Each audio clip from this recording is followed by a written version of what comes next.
Hello guys, welcome back to this channel. In today's video, I'm going to show you how we can put apps to deep sleeping mode to save our battery life in Android phone. Okay, let's get into it. First thing first, we have to go to our settings application. And after we have our settings application opened, we have to open the battery setting. This one. Click on this battery setting and you have to select background usage limits.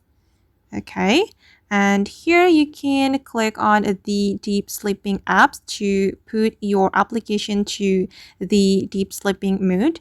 Then you just need to click on it, then click on this plus button to add the applications. And I'm just going to pick random application from my device. I'm going to select this application and this one as well. And after we're done selecting the application, we can click on add. Okay, and now these two applications have been added to the deep sleeping apps in my Android phone.